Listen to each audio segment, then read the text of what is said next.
Hello everyone, welcome to drama one. शाओ छत पर थी एंड वो छत पर एक मुर्गे को देखती है। वो उसे इस तरह से देख रही थी मानो जैसे कि वो उसे मार कर बस खा ही जाएगी। पर अगले ही सीन में हम देखते हैं कि वो उस मुर्गे को पिंजरे में बंद करके लाई थी। बूमेंग कहती है कि ये क्या, ये तो मेरा ही मुर्गा है, ये चिकन ना मुझे मेरे भाई ने गिफ्ट किया था। शाओ कहती है कि कोई गिफ्ट में चिकन क्यों देगा। बूमेंग कहती है कि देखो ज़रा, ये मुर्गा दूसरे मुर्गों से बहुत ही ज़्यादा अलग है। चू, यान, शाओ इन तीनों को इस मुर्गे में कुछ ज़्यादा खास नहीं लगता। तो बूमेंग कहती है कि आम मुर्गे ज़्यादातर खा पी कर बस सोते ही रहते हैं, पर यह मुर्गा रात में जगता है एंड शिकार करता है। इसे जब गर्मी लगती है तो ये पानी में तैरने के लिए भी जाता है। सारी लोग तो शौक थी कि ये का मुर्गा स्विमिंग कैसे कर सकता है। बूमेंग कहती है कि हाँ, इसलिए तो ये अलग है। यान कहती है कि ये अच्छा मौका है, क्यों ना तुम राजा को ये मुर्गा खिला दो, वो काफ़ी ज़्यादा खुश हो जाएंगे। बूमेंग कहती है कि नहीं, पर अगले ही पल में ये मुर्गा खाने की प्लेट पर होता है। बूमेंग वेनलाओ को वो मुर्गा खाने को देती है। वेनलाओ कहता है कि पहले तुम खाओ, तो वो कहती है कि नहीं, पहले तुम खाओ। ये दोनों ही ऐसा कुछ करते हैं। लास्ट में वेनलाओ उस मुर्गे की एक बाइट को लेता है। उसके मन में ये चलने लगता है कि वाह, ये तो कितना डिलीशियस है, सो डिलीशियस। वो कहता है कि आज तक ऐसा मुर्गा मैंने कभी नहीं खाया, इसका टेस्ट तो लाजवाब है, मानो जैसे मैं एक रिवर में फ्लो कर रहा हूँ। ये बहुत ही चूई और टेंडर है। बूमेंग कहती है कि क्या सच में। तो वेनलाओ कहता है कि हाँ, पर देखो ना, कितने दुख की बात है कि आगे से मैं ऐसे मुर्गे को दोबारा कभी नहीं खा पाऊँगा, मैं क्या करूँ। वो तो रोने लगता है। बूमेंग कहती है कि ये ऑनियंस है। वो कहता है कि हाँ, ये तो ऑनियंस ही है। वो यूनुज को ऑर्डर देता है कि जल्दी से बूमेंग को खजाने के रूम में लेकर जाओ और उसे रिवॉर्ड के तौर पर कुछ ज़वेरात दे दो। राजा की तरफ से बहुत सारी ज्वेलरीज आई थी। ये देखकर ये चारों ही बहुत ही ज़्यादा खुश हो रही थी। उसके बाद कुछ कॉन्क्यूबाइंस खाना लेकर राजा के पास जाती है, पर यूनुज उसे जाने नहीं देता। वो ये तक कह देता है कि इस खाने का स्वाद बेकार है और तुम लोग राजा को कुछ भी खाने को नहीं दूंगी। आगे बूमेंग और यान देखती है कि एक कॉन्क्यूबाइन उसकी कॉपी कर रही है। उसने एक मुर्गे को पाला था। जब वो आगे जाती है तो दूसरी कॉन्क्यूबाइन ने भी एक मुर्गे को पाला था। ये नज़ारा देखकर ये दोनों डिसाइड करती है कि वो लोग भी अब चिकन का धंधा स्टार्ट कर देंगे। इसके लिए ये लोग बहुत सारे पैसों का इन्वेस्ट भी करते हैं। कुछ कॉन्क्यूबाइंस चिकन की डिश लेकर राजा के पास जाती है, तो यूनुच से मना कर देता है कि राजा आज से चिकन खाना बंद कर दिए है, क्योंकि ये साल चिकन का साल है। इसका मतलब ये है कि राशि के अनुसार ये साल चिकन का है, रूस्टर का है। वैसे मेरी चाइनीज़ जोड़ियाक स्नैक है, आपकी क्या है, ये मुझे कमेंट में ज़रूर बताना। इन बेचारियों के धंधे पर तो कलंक लग जाता है, क्योंकि अब सारा इन्वेस्ट का पैसा वेस्ट हो गया था। बूमेंग गुस्से से उसके पास आने लगती है। यहाँ पर रूवान तो पहले से ही मौजूद थी। वो फिर से वेनलाओ के साथ चिपकने की ट्राई करती है। वो कहती है कि कुछ दिनों से तुम बस चिकन ही खाते जा रहे हो, तो मुझे तुम्हारी देखभाल करने दो। बूमेंग भी यह नज़ारा देख लेती है। वो वेनलाओ पर गुस्सा होती है एंड उसके साथ झगड़ा करने लगती है। रूवान तो यही चाहती थी। ये दोनों झगड़ा कर रहे थे। लास्ट में बूमेंग कहती है कि चलो ब्रेकअप कर लेते हैं। वेनलाओ कहता है कि हाँ चलो फिर कर ही लेते हैं, बाद में तुम्हें ही पछतावा होगा। वापस आकर बूमेंग बहुत ही ज़्यादा सैड थी। उसने अपने आप को कमरे में लॉक कर लिया था। अगले दिन वेनलाओ 2 बच्चों के साथ आ रहा था एंड वो काफ़ी ज़्यादा खुश भी नज़र आ रहा था।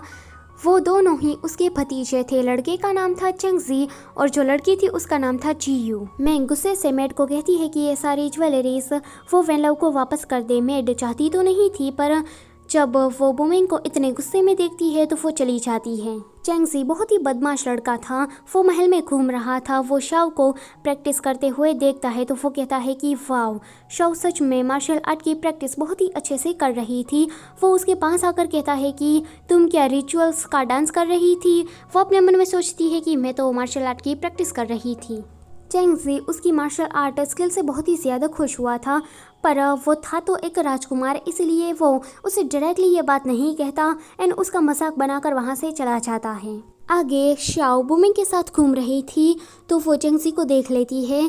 बूमेंग कहती है कि ये लड़का तो कितना ज़्यादा क्यूट है। चेंगजी शाओ की ही तरह पेड़ को मारने की ट्राई करता है, पर उसे ही चोट लग जाती है। शाओ वहाँ जाकर कहती है कि क्या तुम मार्शल आर्ट की प्रैक्टिस कर रहे थे। तो वो बदमाश लड़का कहता है कि नहीं तो। शाओ उसे कहती है कि देखो मार्शल आर्ट इतनी जल्दी नहीं सीखा जाता, अगर तुम सीखना चाहते हो तो मैं तुम्हें सिखा सकती हूँ। यह सुनकर वो लड़का तो मान जाता है। शाओ उसे कहती है कि तुम्हें पहले ऐसे बैठना होगा। चेंगसी बिल्कुल ऐसा ही करता है पर वो जल्दी ही थक जाता है तो शाओ उसे डांटती है। बुमेंग कहती है कि तुम्हें मार्शल आर्ट में इतनी महारत ही हासिल करनी है कि अगर तुम गर्मा गर्म पैन पर भी बैठ जाओ फिर भी तुम्हें कुछ नहीं होना चाहिए। एंड गेस व्हाट, चेंगसी तो सच में गर्मा गर्म पैन पर बैठ जाता है। फूजी वेनलाओ के पास आता है एंड बुमेंग ने जो सामान लौटाया था वो उसे दिखाता है। वेनलाओ को तो बहुत ही ज़्यादा गुस्सा आता है। वो बुमेंग का दिया हुआ स्टोन लेता है और उसमें कुछ बेकार सी ड्राइंग करके कहता है कि जाओ इसे बुमेंग को दे दो, पर फिर वो उसे रोक कर कहता है कि ज़रा लाना। तो फिर से उसमें वो कुछ बुरी ड्राइंग करता है। फूजी बुमेंग के पास आकर कहता है कि ये राजा ने तुम्हारे लिए भिजवाया है। उस गिफ्ट को तो बहुत सारे कपड़ों से लिपटाया गया था तो बुमिंग को आधा घंटा लग जाता है उस गिफ्ट को खोलने में। वो जब अपने स्टोन को इस हालत में देखती है तो वो कहती है कि उसने मेरे लव टोकन को वापस कर दिया, पर क्या फ़र्क पड़ता है, हमारा तो ब्रेकअप हो गया है। आगे बुमेंग एक पत्थर को सॉस में डुबो कर उसे गंदा कर रही थी एंड उसे वेनलाओ को भिजवाने को कहती है। वेनलाओ जब उस पत्थर को देखता है तो वो कहता है कि दूर करो इससे, ये बहुत ही ज़्यादा स्मेली है। आगे चेंगसी और जियो दोनों ही वेनलाओ के पास होते हैं। वो बुमेंग के ही बारे में बातें किए जा रहे थे क्योंकि वो काफ़ी टाइम से बुमेंग के ही साथ रह रहे थे। वेनलाओ कहता है कि क्या इसका मतलब बुमेंग ने ये कहा कि फूल तोड़ने के लिए भी टैलेंट की ज़रूरत होती है। वो कहता है कि मतलब कुछ भी। वो एक लेटर बुमेंग के लिए लिखता है एंड उस बच्चों के ज़रिए बुमेंग को वो लेटर देता है। उस लेटर को पढ़कर बुमेंग तो ब्लश करने लगती है। ये दोनों ही बच्चे बहुत ही ज़्यादा शैतानी थे। वो कहते हैं कि मार्शल आर्ट करने वाले दुनिया घूमते हैं तो हमें भी इस दुनिया का ट्रैवल करना है। शाओ उन्हें मना भी करती है कि तुम लोग अभी छोटे हो, पर ये बच्चे हैं कि मान नहीं रहे थे। बुमेंग बाओचू के पास जाकर उन्हें समझाने को कहती है। बाओचू तो गधा था, वो उसे क्या समझाता। फिर बुमेंग इंपीरियल डॉक्टर के पास जाती है, उससे भी कुछ नहीं होता तो आखिर में बुमेंग चीलाव के पास जाती है। चीलाव अपनी बुक्स का ज्ञान छाड़ने लगता है तो वो बच्चे बोर हो जाते हैं। आगे ये दोनों बच्चे अपने आप ही मार्केट में घूम रहे थे। इन दोनों ने अपनी मनमानी कर ही ली। वहाँ पर एक भिखारी भी था। वो भिखारी की नीयत खराब थी। वो पैसों के लिए इन दोनों बच्चे को किडनैप करना चाहता था, पर ये बच्चे बहुत ही ज़्यादा चालाक थे।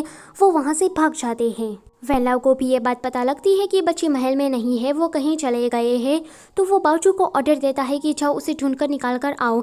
रुआन उसके पास ही थी। वो कहती है कि आजकल ना बच्चे बुमेंग के साथ रहने लगे हैं, उसी ने ही बच्चों को भड़काया होगा।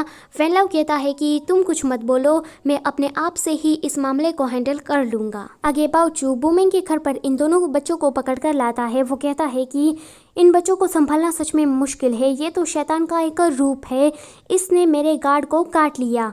वेनलाओ का ये ऑर्डर था कि बच्चे बुमेंग के पास ही रहेंगे। बुमेंग तो इस बच्चों को संभालते संभालते परेशान हो जाती है। रात में बुमेंग को वेनलाओ ने बुलाया था तो वो चोरी चुपके हुए आती है। वेनलाओ कुछ इस तरह से उसके सामने आता है तो वो अपना मुंह फेर देती है। वेनलाओ से कहता है कि तुमने कहा था कि फूल तोड़ने के लिए भी टैलेंट चाहिए होता है, तो आज रात तुम मुझे सिखाओगी। बुमेंग कहती है कि क्या? वो कहती है कि मैं यहाँ पर इसीलिए आई हूँ कि तुमने जियू और चेंगसी को हमारे घर पर रुकने को क्यों कहा, ये तुम जानबूझकर ही कर रहे हो ना। वेनलाओ कहता है कि हाँ, आज तो बहुत ही ज़्यादा गर्मी है एंड इतना कहते ही वो उसके क्लोज जाने लगता है। बुमेंग उससे दूर हट रही थी। वो कहती है कि बच्चों को जल्दी से मेरे घर से दूर करो। इतना कहते ही वो वहाँ से भाग जाती है। वेनलाओ कहता है कि क्या वो सच में भाग गई? बच्चे अभी भी बुमेंग के पास ही होते हैं एंड बुमेंग उसकी बकवास को सुन रही थी। तो ये वाला पार्ट होता है यहीं पर ही खत्म। Don't forget to like, share and subscribe. Thank you for watching.